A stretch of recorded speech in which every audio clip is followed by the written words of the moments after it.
the Toronto Raptors have made multiple moves, as there's been a lot of excitement over the past couple days about the Jakob Poeltl extension, as well as bringing in Mamu from the San Antonio Spurs to be this team's backup center. However, a few moves certainly got lost in the shuffle, which will have a serious impact on the back half of this roster as we look at this team develop over the course of this offseason. So we're going to break down what these new moves are, how they actually impact this team in terms of roster availability, in terms of flexibility and making different trades, and all of those different things in this video as well. Take an entire look at the Toronto Raptors Summer League roster, as frankly, this team looks like it has a real shot at winning the Summer League this offseason. So lots of stuff to break down in this video, but folks, you guys have been crushing it, hitting the subscribe button as of late. I can't thank you enough as we march closer and closer to our goal of 40,000 subscribers. So make sure, if you're enjoying the daily, twice a day, 3 times a day content we're delivering out here on Raptors Digest, you don't miss a single thing that's going on. You hit that subscribe button. It's free. You click the button down below. But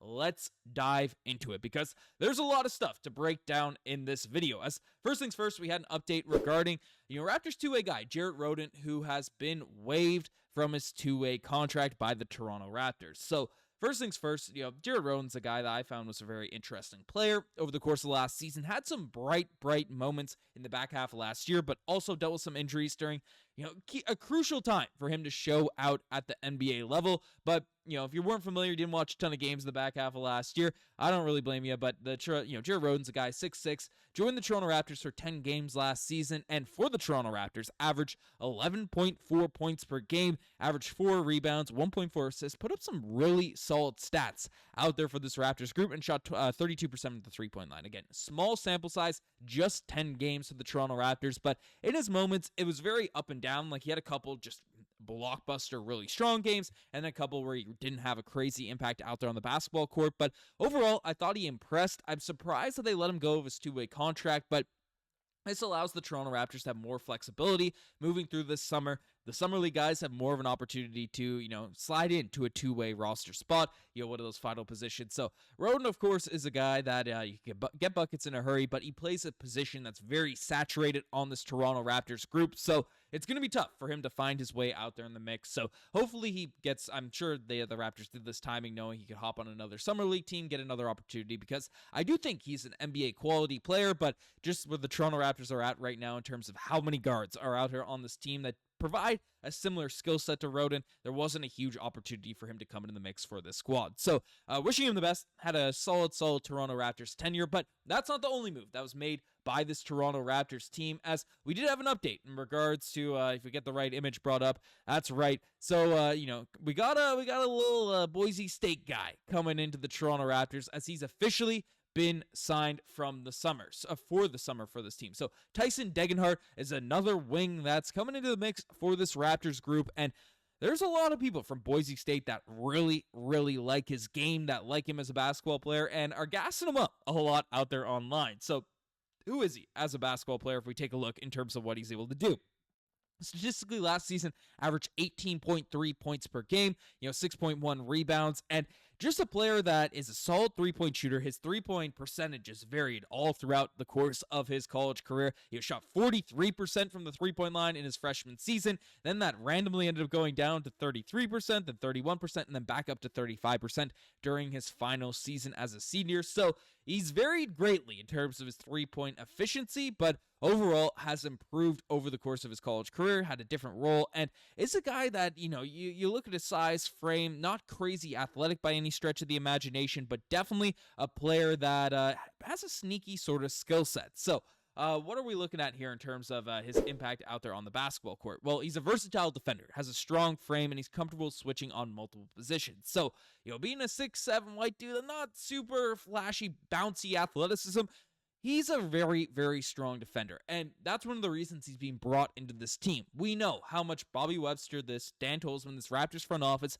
are prioritizing guys that can come out, be switchable defenders, and have an impact on that end of the floor. And this Tyson's coming in, and he can have an impact in those areas. So that's one thing that you definitely see if he can show that off out there for Summer League, as we saw in his three-point shooting percentages. He's a reliable floor spacer with a shooting touch, so he can knock down some threes. He can have an impact out there in those areas, and he's a high motor and a team-first mentality. So, and this is why a lot of the Boise State folks were gassing him up in my research, figuring out who this guy is.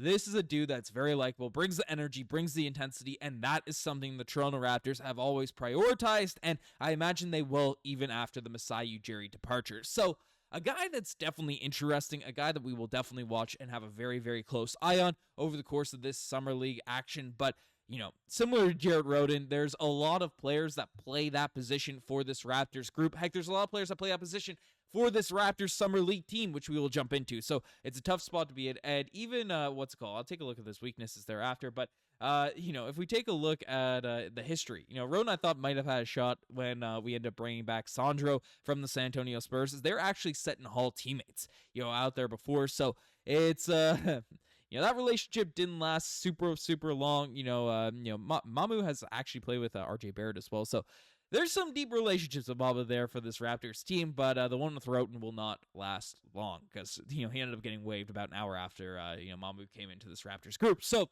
that is what it is. But if we're, I'm jumping all over the place in this video, but if we're looking at, this guy's, we're bringing in from Boise State in terms of his impact, he's not a perfect basketball player by any means. Limited athletic upside, he lacks burst and vertical pop. He's not coming out there, and even though he's a strong defender, he's not setting the world on fire in terms of what he's able to do out there on the athletic front. He's not going to be dunking on people, doing crazy things the same way a guy like Elijah Martin will be able to do with our Raptors second round pick. So he also struggles creating off the dribble, which is unfortunate when you don't have that frame, because if you're not going to be able to blow by people and stuff, you want to at least be crafty in the Austin Reeves, Luka Doncic sense. You'll be able to get to the floor, the Paul Pierce sense.